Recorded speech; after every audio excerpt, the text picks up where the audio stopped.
The Texas sun hung low over the plains, spilling gold across miles of dry grass and wooden fences. Dust rose in soft clouds as a group of women led horses toward the stables, their laughter blending with the creak of saddle leather. The air smelled of hay, sweat, and freedom, a strange word for those once labeled prisoners of war. Just months earlier, these same women had cowered beneath Allied bombings in ruined German cities. Now, they worked beneath the endless American sky, learning English words from ranch hands who taught them how to ride, rope, and care for horses. The locals called them the girls from over there, but on these ranches, names mattered less than kindness.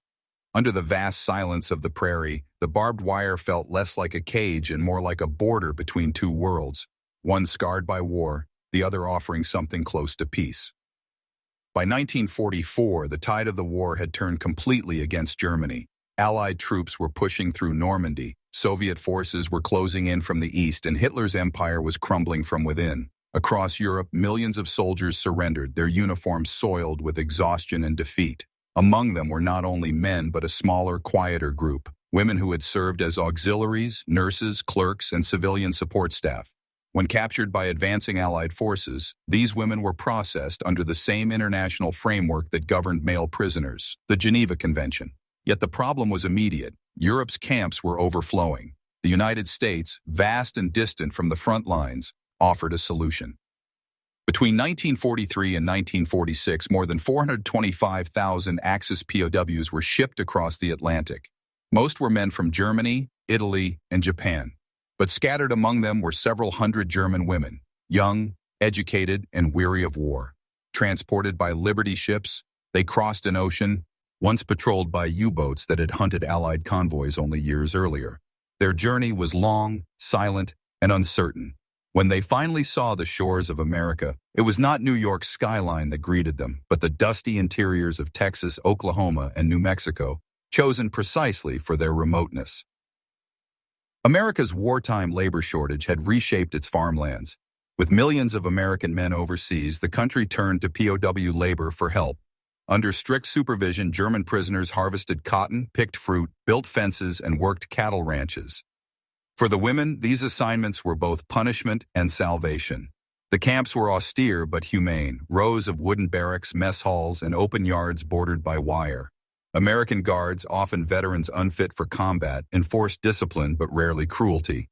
Compared to the terror of Soviet captivity or bombed-out Europe, these women had stumbled into a strange kind of safety. At first, locals were wary. Rumors spread of female Nazis arriving in the countryside. But when townspeople saw them, pale, thin, polite, and unmistakably young, suspicion softened into curiosity. American families visited the camps to trade food or speak a few German phrases learned from their ancestors. Church groups brought books, sometimes Bibles translated into German. English lessons began informally through gestures and shared labor. A farmhand might hold up a saddle and say horse. A prisoner would repeat the word, smiling, then whisper its German equivalent, Pferd. The language barrier slowly dissolved under the Texas sun.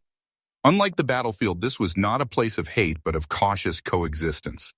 The Geneva Convention allowed cultural and educational programs in POW camps, and American officers encouraged them. Within months, these women were writing English letters, performing music, and reading newspapers. The routine of camp life, morning roll call, field labor, evening curfew, created stability unknown in wartime Europe. Many began to rethink everything they had been taught about America. Propaganda had painted it as brutal and decadent. Instead, they found civility, humor, and even friendship. Life outside the fence was equally transformed. Ranchers who hired POW labor saw their farms revived. Cotton yields rose, fences were repaired, and barns filled again. Some Texans, still grieving sons lost overseas, found unexpected comfort in treating the prisoners with humanity. A few said it was their way of ending the war differently, not with vengeance but with grace. The women noticed. Gratitude turned into affection, and affection into something deeper that no regulation could prevent. As months passed, the war in Europe ended. Victory parades rolled through American towns. Yet in the camps, the mood was uncertain. Repatriation loomed. Germany was in ruins. Many of the women had no surviving families to return to. Letters from home spoke of hunger, chaos, and Soviet occupation. By contrast, the prairies of Texas offered sea food and dignity, small luxuries earned with honest work. In that quiet contrast lay the first seeds of a decision that would later shock both governments. When the ships came to take them home, some would refuse to leave. Morning in the camp began before sunrise. The whistle sounded, and a soft rustle swept through the barracks, boots sliding across wooden floors, tin mugs clattering, the scent of coffee mingling with hay carried in from the open fields. Outside, the sky blushed pink, and somewhere beyond the wire, a rooster crowed. For many of the German women, this simple sound meant more than they could explain. It was the call of normal life, something they thought the war had destroyed forever. Work crews formed in silence. Under the watch of American guards, they climbed onto trucks that rumbled through dirt roads leading to nearby ranches. Most of the guards didn't even carry rifles anymore. The women weren't flight risks. They knew where they were, in the middle of nowhere, surrounded by endless land and kindness that didn't need force. At the ranches, their hands found new purpose. Some learned to mend saddles and harnesses. Others fed livestock or collected eggs. The air was thick with the hum of insects, the low moan of cattle, and the metallic rhythm of windmills spinning in the sun. The Americans were often surprised by the prisoners' discipline. "They work like clockwork," one Texan farmer wrote in his diary. "And they laugh, not like enemies, but like girls remembering how to live."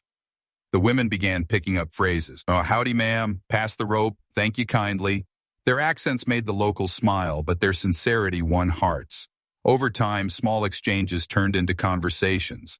An elderly rancher's wife taught one group how to bake cornbread. In return, they showed her how to make rye bread the German way, crusty and dark. On Sundays, some prisoners were allowed to attend local church services under supervision. The hymns were familiar, though the words were new, and in that shared sound of faith, barriers quietly fell. Cultural differences faded through shared work. Texans admired the Germans' precision. The Germans admired the Texans' easy humor and endurance. One guard recalled that you couldn't tell who was supposed to be the prisoner after a while. There were no fences out on the open ranch, only trust and the weight of mutual respect. Letters began to flow between the camps and nearby towns. Some were innocent notes of gratitude, others carried feelings neither side dared name. A young woman named Lotta wrote to a rancher's son, thanking him for teaching her to ride. "The horse does not know nations," she wrote. "He runs the same for everyone." Her words captured something profound, a truth the entire camp had begun to sense. For the American community, these women were living symbols of the world's recovery. School children visited the camps to practice German greetings. Local newspapers printed stories about the polite girls from overseas. In an age before television, curiosity replaced prejudice. Slowly, a generation of Americans who had fought a war learned to separate the people from the politics. Within the fences, evenings softened. Some women sat beneath the watchtower, sketching horses or writing poetry. Others sang songs that drifted across the prairie, mixing with the hum of crickets and the far-off sound of a train. The guards, who once listened for trouble, now listened for the music. News from Europe filtered through months later. Hitler was dead, cities were ash, and Germany was split between occupiers. Many wept, not just for the defeat, but for the emptiness that awaited them. Here, in a land that had once been their enemies, they had found a rhythm of dignity, a way to work, to smile, to rebuild the inside of the soul. By late 1945, the war was over, yet the story in Texas had only begun. Orders for repatriation were issued. The camps would close, the fences dismantled, and the women sent back to a homeland they barely recognized. Some prepared with quiet acceptance. Others looked out toward the horizon, where the sunset painted the land in colors they never saw in Europe, and whispered to themselves that they were already home. Their decision, whether to board the ship or stay behind, would soon test the limits of post-war policy and human emotion alike. The English lessons began without books. There were no blackboards or classrooms, only the wide Texas horizon and the rhythm of daily life. The first words came from the hands, pointing, showing, repeating. A guard would lift a bucket and say, "Water." The women would echo, "Vater," smiling at the confusion, then laugh when he corrected, "No, not Vater, water." What started as clumsy mimicry soon became conversation. The camp's recreation hall turned into an improvised language center. A local school teacher, curious and kind, volunteered to visit twice a week. She taught them with picture cards, hymns, and patience. Within months, the camp sounded different. English phrases fluttered like birds over the compound. For many of the women, language was more than communication. It was a bridge to belonging. Each new word peeled away the distance between their memories and their surroundings. One woman, formerly a secretary in Hamburg, said, "It felt like planting flowers in a burned field." Through English, they found a way to rebuild identity, to feel less like prisoners and more like participants in a shared story. Outside the fences, the world they stepped into each morning was alive with motion and purpose. Ranch work was never gentle, but it was real, tangible, grounding, human. The women cleaned stables, rode horses, repaired saddles, and hauled feed. Their soft European hands blistered at first, but by autumn they were hardened, proud, sunburned. There was dignity in dirt and sweat. They learned to braid rope, brand cattle, and balance in the saddle under the merciless Texan sun. Horses became their greatest teachers.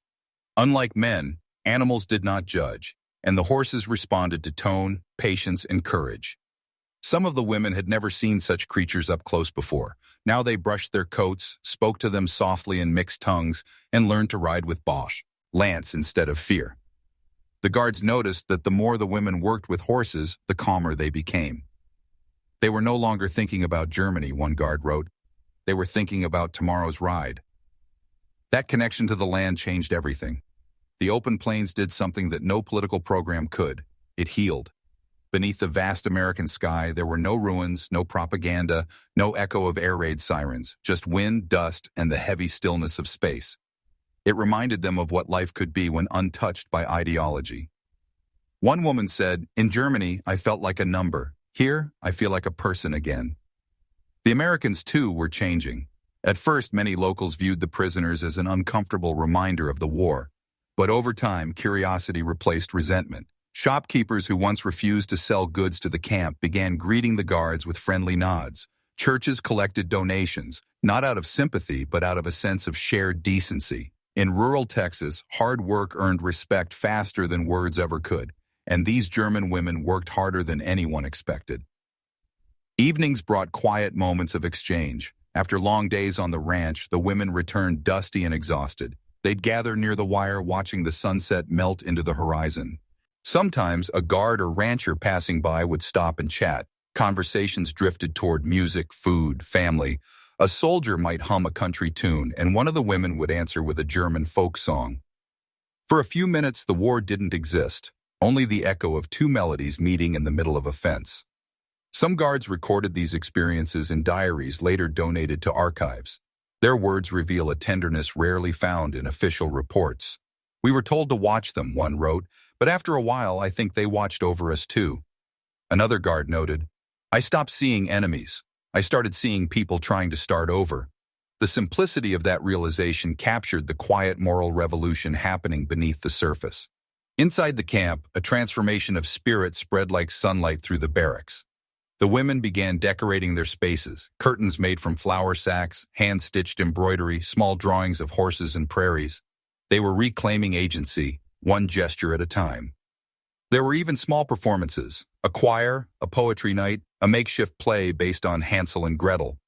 American officers attended, clapping along awkwardly, unsure if they were supposed to smile. But they did. Humanity had returned to a place meant for captivity. Freedom, of course, was still distant, but its scent was everywhere. The women could feel it in the way the guards no longer counted them twice a day, or how a rancher would hand them reins without suspicion. Freedom had become less a political condition and more a shared behavior, a way of treating one another with trust. That, more than any treaty, was what changed hearts. By late 1945, many could speak conversational English. Some wrote letters for American families who had lost sons overseas, translating notes sent from Europe. Others volunteered to teach younger POWs. Through service, they found a purpose. And through purpose, they found peace. Still, attention simmered quietly, an awareness that this fragile world existed on borrowed time. The women knew the camp would not last forever. Every sunrise brought them closer to the day they would have to choose between returning to Germany's ashes or seeking a life in this new land of freedom and dust. The thought lingered in every conversation, every lingering glance at the horizon. For now, though, they lived fully in the moment, a life rebuilt through work, trust, and the warmth of the Texan sun. By the winter of 1945, the fences around many POW camps had begun to feel symbolic rather than real. The guards no longer shouted orders. They simply nodded, trusted, and counted from habit rather than suspicion. What had begun as an arrangement of labor had turned into a quiet coexistence. Two worlds sharing the same sky, divided only by lines that both sides had stopped believing in. The transformation showed itself first in gestures. An American rancher's wife left loaves of bread at the gate. A young German woman mended a guard's torn shirt and refused payment. Another traded a sketch of a horse for a worn cowboy hat. These moments were small, unrecorded, yet they stitched a fabric stronger than any treaty.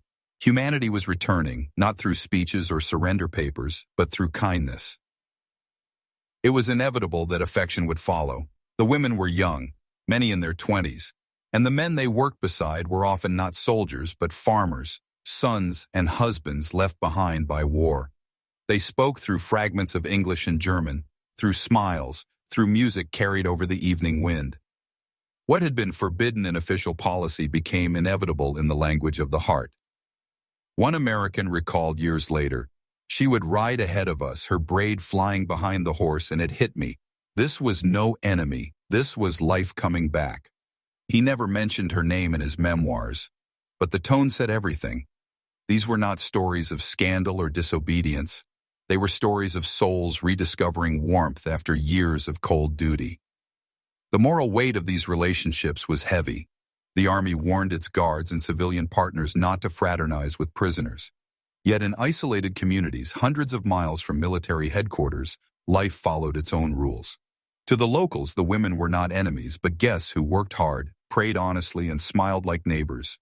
As one Texan pastor wrote in 1946, "The only sin greater than hate is to keep it alive when God has ended the war." When spring returned, the land itself seemed to conspire with the human heart. Bluebonnets covered the hills, and the rivers ran full from the thaw. The women rode out with the ranch hands to help drive cattle, their laughter echoing across the field. There were no walls in the saddle. The horses carried them side by side, German and American, once divided by oceans and blood, now joined by reins and rhythm. In the nearby towns, stories began to spread. A few American families invited the German women to dinners under guard but with genuine hospitality. Children stared in fascination as the women spoke English with soft accents and sang lullabies they had never heard before. Some townsfolk objected. "Those are the people who cheered for Hitler," one man argued at a town meeting. But an old rancher replied, "These girls didn't start the war. They're helping us finish it right." Romance, though rare, was real. Historical records mention several POW marriages sanctioned after the war, once repatriation rules eased. One such union began in a Texas cotton field. A rancher's son, back from the Pacific, met a German prisoner named Helga who was mending sacks. He taught her to say cotton. She taught him to say Baumwolle. Years later, their daughter would recall that her parents spoke two languages but only one feeling. Not all love stories found happy endings. Many women were repatriated before they could say goodbye. Letters went unanswered, censored by the authorities. Ships carried them back across the Atlantic, their hearts divided between ruins and ranches. Yet the mark remained, even decades later. Local archives and family diaries in Texas and Oklahoma mentioned the German girls who smiled like summer after the storm. Beyond romance, the moral dimension was profound. These encounters challenged the narrative of hatred that had fueled 6 years of destruction. Americans who once saw Germans as faceless enemies began seeing them as individuals capable of decency and remorse. For the women, the experience dismantled years of propaganda that had portrayed Americans as soulless or cruel. It was, in every sense, a human rehabilitation, on both sides of the wire. Historians later described this period as a quiet reconciliation. There were no flags, no formal declarations, only the everyday practice of forgiveness. The lessons learned on those ranches would ripple far beyond Texas. They influenced post-war exchange programs, church outreach, and even the tone of U.S.-German diplomacy in the 1950s. But for those who lived it, none of that mattered. What mattered was the memory of kindness, the warmth of a shared meal, the sound of laughter where orders once rang out. As 1946 approached, official notices arrived. All prisoners were to be processed for return to Europe. The news fell like a shadow over the camp.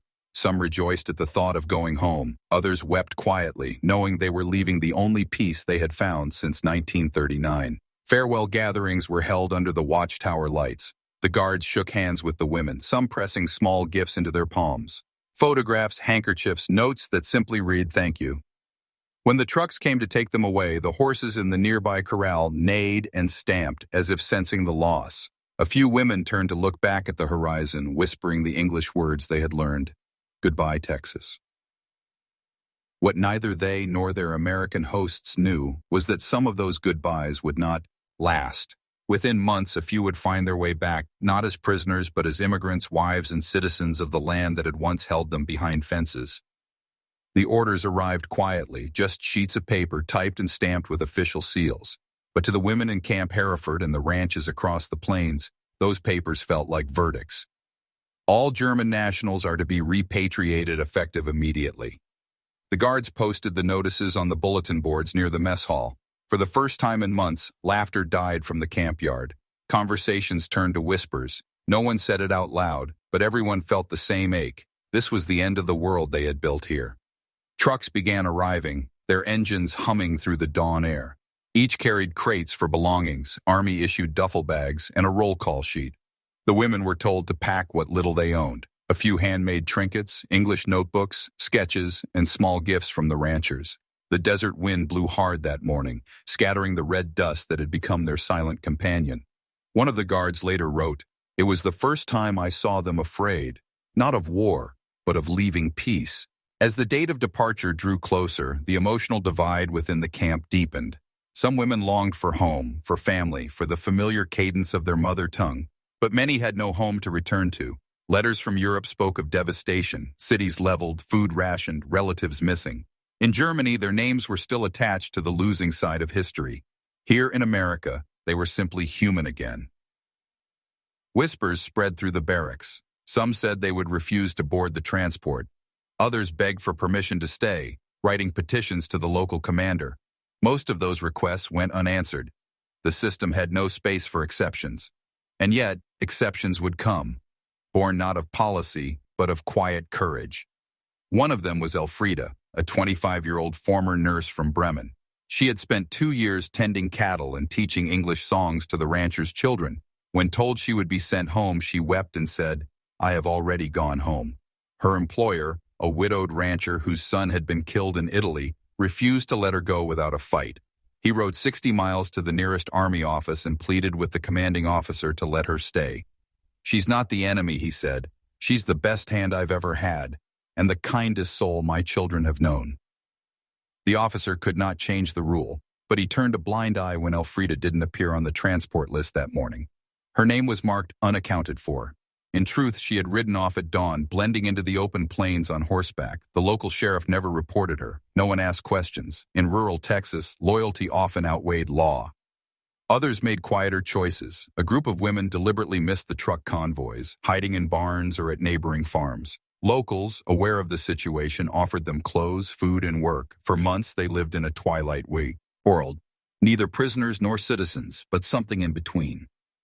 As one later recalled, "I was free, but I could never sleep easily. Every knock on the door sounded like the war returning." When the main convoy finally departed, the scene was both ordinary and sacred. The women lined up beside the trucks, their faces half in shadow beneath the rising sun. The guards stood stiffly, avoiding eye contact. A few exchanged silent nods, soldiers acknowledging courage that no uniform could define. Then the trucks rolled forward, raising dust that clung to every tear and farewell. Those who stayed behind watched the horizon until the engines faded. The sound of the departing convoy echoed like a closing chapter. In the silence that followed, a few horses neighed from the corral, the same animals they had fed and brushed every morning. It was as if the land itself exhaled, unsure whether to mourn or rejoice.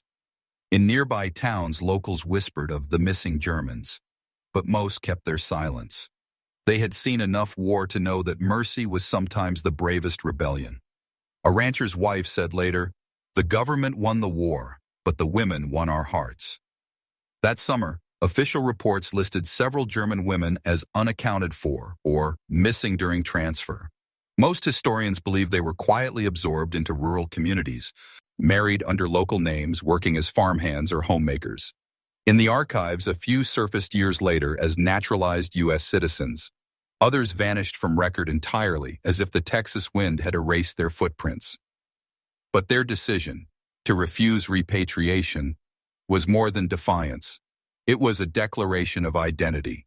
For the first time, these women chose their own fate. No regime, no government, no commander dictated it. The same courage that had carried them through bombings, captivity, and displacement now guided them toward a peace they had earned. As one woman wrote decades later in a letter to her granddaughter, "I did not stay in America to forget my country. I stayed to remember what freedom felt like." The war was over. Yet for these few who stayed behind, the true battle between memory and belonging was only beginning. In Washington, the War Department called it a minor administrative issue. Several German female prisoners unaccounted for during repatriation. The file was thin, barely a few pages, stamped confidential and quickly archived. There were no headlines, no public investigation. America was moving on, turning its gaze toward rebuilding Europe and facing the dawn of the Cold War. But in the quiet towns of Texas, the missing names were not forgotten. Rumors circulated in post offices and church halls, whispers of the German girls who didn't go home. Some locals knew exactly where they were. A rancher's wife might glance toward the barn when an unfamiliar car passed by. A grocer might let a young woman pay in cash, never asking her name. In communities forged by drought, distance, and decency, silence was a language of loyalty. The U.S. Army, stretched thin and eager to close its wartime chapters, rarely followed up. A few officers visited the ranches to conduct brief inspections. They asked polite questions, took notes, and left. Most PR preferred to believe that the missing women had simply boarded a later ship. Paperwork was easy to adjust, conscience was not. For those who had returned to Germany, the contrast was heartbreaking. The homeland they found was a graveyard of memories, cities flattened, families displaced, the moral weight of defeat heavy in every silence. In Bremen, Hamburg, and Munich, former POWs queued for rations, traded cigarettes for bread, and lived in ruins that smelled of smoke and rain. For women who had once worked Texas soil and tasted American hospitality, the return felt like exile. "I came home," one wrote, but home no longer existed. A few tried to write letters back to America, careful, uncertain, written in fractured English. Most never arrived. The U.S. military censored correspondence between former prisoners and American civilians, fearing emotional entanglements that might complicate diplomatic relations. But some letters survived, smuggled through church networks or carried by veterans, returning from occupation duty in Germany. One such letter, preserved in a private collection, reads, "Dear Mr. Carson, I hope your horses are well. I still dream of the fields and the sky without smoke. When I hear thunder, I think it is the hooves again. Please tell your wife thank you for the bread she gave me. It tasted like peace." Meanwhile, those who had stayed in America lived in quiet shadows. Some married their employers or local men who helped them gain citizenship through legal loopholes. Others assumed new names, blending into the immigrant waves that poured into post-war America. They raised children who spoke English first and German only in lullabies. Their stories remained family secrets, fragments told only at kitchen tables or written in diaries never meant for public eyes. One such woman, known later as Anna Miller, became a schoolteacher in western Texas. Her accent never quite faded, but no one asked where it came from. When her daughter once asked why she kept an old German hymn book hidden in a drawer, she replied, "Because it reminds me of the day I stopped being afraid." In 1951, when the U.S. Congress passed laws easing naturalization for war refugees, several of these women quietly registered under new identities. There are records, faint, faded, of birth certificates altered, names anglicized, and marriages legitimized retroactively. To the government, they were immigrants. To the land that held them, they were part of its soul. Historians still debate how many stayed behind. Some estimate a dozen, others believe the number was far higher, their traces erased by time and silence. What's certain is that none were ever hunted down. The America they came to love had already forgiven them. Perhaps because in their small acts of labor and kindness, they had helped America forgive itself for the hate and fear that war had demanded. Back in Germany, as Reconstruction began, the stories of POW life in the United States began to circulate. Men and women who had been held there spoke of humane treatment, of education, of dignity. These testimonies reshaped the German understanding of their former enemy. They called America not just a victor, but a teacher. "The war taught us defeat," wrote one former prisoner, "but captivity taught us democracy." For the women who stayed, the years passed quietly. Photographs from the 1960s show them in modest dresses standing beside husbands in cowboy hats, children squinting into the Texas sun. No one would guess their history. Yet in their eyes, captured by the soft grain of time, there remains a trace of the girl who once stood behind barbed wire and watched the horizon as if it might save her. The true power of their story lies not in defiance but in transformation. They were born into a world defined by division and hate, and yet, through the most unlikely circumstances, they found redemption in the soil of their enemy. In a century scarred by war, these women did something revolutionary. They chose to love where they were, once commanded to hate. By the time the last of them passed away, their names long Americanized and their histories faded into family folklore. Few remembered that they had once arrived as prisoners. But beneath the silence of their lives, the memory of that vast, forgiving land remained. The wind in the grass, the distant thunder of hooves, and the echo of a word learned long ago: freedom. When the war ended, victory brought both relief and reflection. Across the United States, towns took down blackout curtains, factories switched from munitions to tractors, and soldiers returned home to rebuild their lives. Yet, amid the triumph, the question of what to do with the hundreds of thousands of Axis prisoners lingered. For many Americans, those POW camps scattered across the Midwest and South had become quiet reminders that mercy had survived even in wartime. In Texas, the memory of the German women faded slowly, like the echo of a song carried off by wind. Ranchers spoke of them with a peculiar tenderness. They were hard workers, said one farmer decades later, but more than that, they were gentle. The war didn't live in them anymore. To the locals, their presence had been a bridge between two broken worlds. To historians, it was proof that humanity can outlive hatred.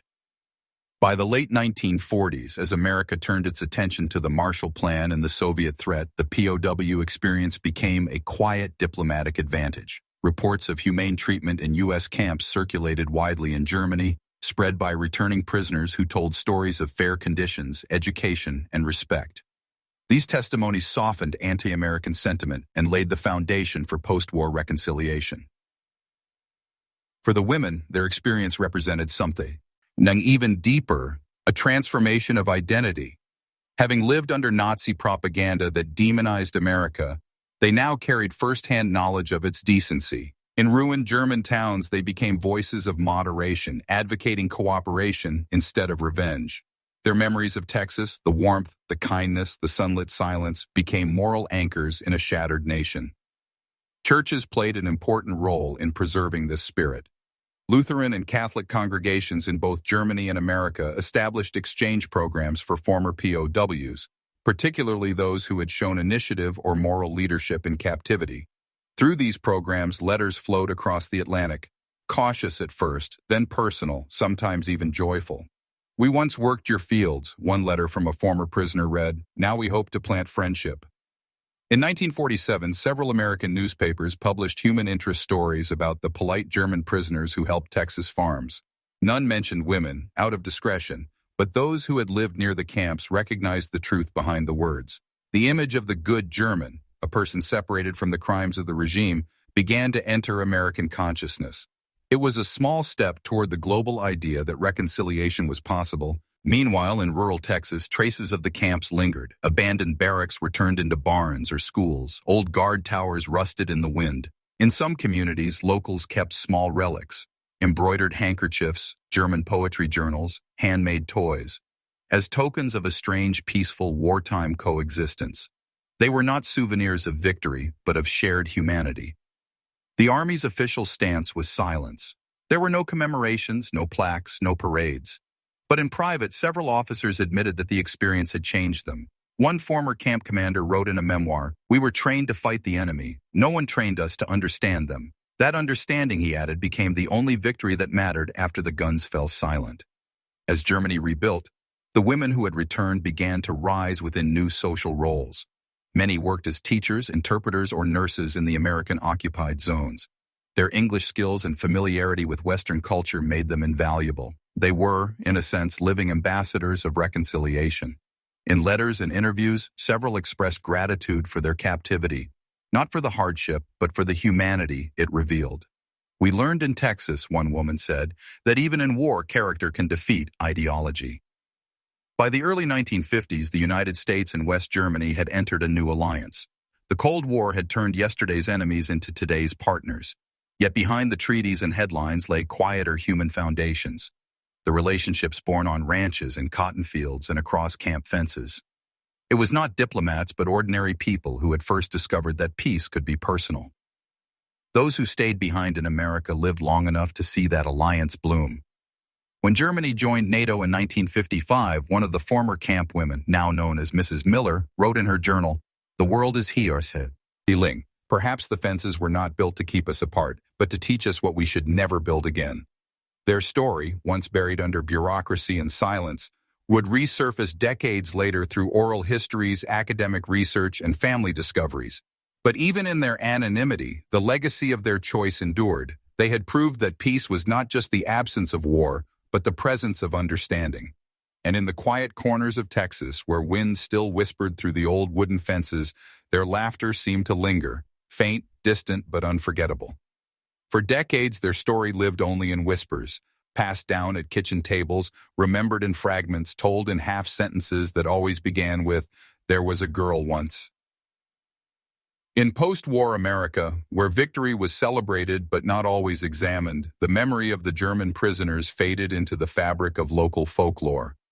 Children who had played near the old camps grew up believing the women were simply migrant workers. Only much later, when historians began sifting through dusty archives, did the truth start to reemerge.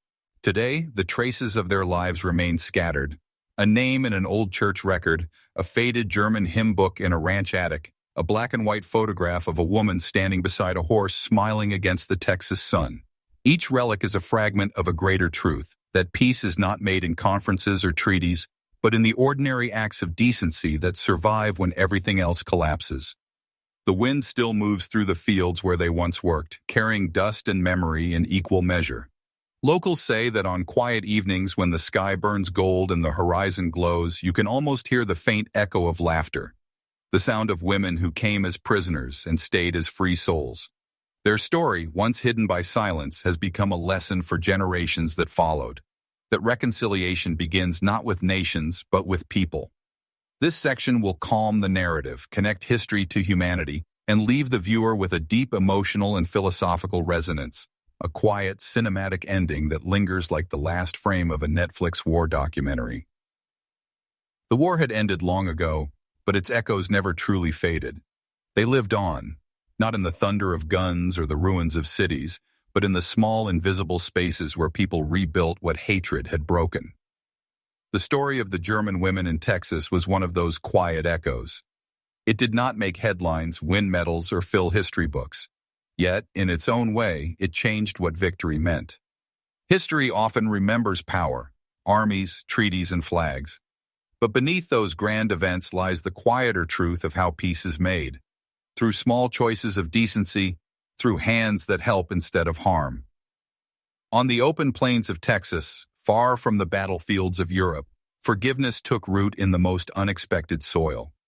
Those women came as prisoners, branded by defeat. They had seen the worst of humanity, survived its cruelty, and carried its shame. But America, a nation that had every reason to hate, offered them something more dangerous and more healing: kindness. And in receiving it, they gave it back. They worked, they learned, they smiled, and slowly they proved that redemption can exist even after ruin. Time carried them away. The fences fell, the camps vanished, the world moved on. But what remained was the invisible bridge they built, between enemies, between nations, between hearts that refused to stay divided. In their silence, they taught a lesson more powerful than any. Today, the traces of their lives remain scattered. A name in an old church record, a faded German hymn book in a ranch attic, a black and white photograph of a woman standing beside a horse smiling against the Texas sun. Each relic is a fragment of a greater truth, that peace is not made in conferences or treaties, but in the ordinary acts of decency that survive when everything else collapses. The wind still moves through the fields where they once worked, carrying dust and memory in equal measure. Locals say that on quiet evenings when the sky burns gold and the horizon glows, you can almost hear the faint echo of laughter. The sound of women who came as prisoners and stayed as free souls. Their story, once hidden by silence, has become a lesson for generations that followed. That reconciliation begins not with nations, but with people.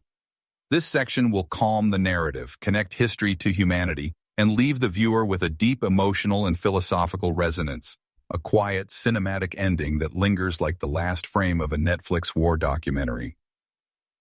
The war had ended long ago, but its echoes never truly faded. They lived on, not in the thunder of guns or the ruins of cities, but in the small, invisible spaces where people rebuilt what hatred had broken. The story of the German women in Texas was one of those quiet echoes. It did not make headlines, win medals, or fill history books. Yet, in its own way, it changed what victory meant. History often remembers power, armies, treaties, and flags. But beneath those grand events lies the quieter truth of how peace is made. Through small choices of decency, through hands that help instead of harm. On the open plains of Texas, far from the battlefields of Europe, forgiveness took root in the most unexpected soil. Those women came as prisoners, branded by defeat. They had seen the worst of humanity, survived its hierarchy, qui oni symbolises cruelty, and carried its shame. But America, a nation that had every reason to hate, offered them something more dangerous and more healing: kindness. And in receiving it, they gave it back. They worked, they learned, they smiled, and slowly they proved that redemption can exist even after ruin. Time carried them away. The fences fell, the camps vanished, the world moved on. But what remained was the invisible bridge they built, between enemies, between nations, between hearts that refused to stay divided. In their silence, they taught a lesson more powerful than any command, that reconciliation is not granted by governments, but grown between people who choose to see one another as human again. When the wind sweeps across the Texas plains today, it passes over forgotten places, where barbed wire once stood, where laughter once broke the stillness. The horizon remains endless, just as it was in 1945. Somewhere in that light, in that boundless sky, lingers the spirit of those who learned that freedom was not the opposite of captivity, but the courage to love even after war.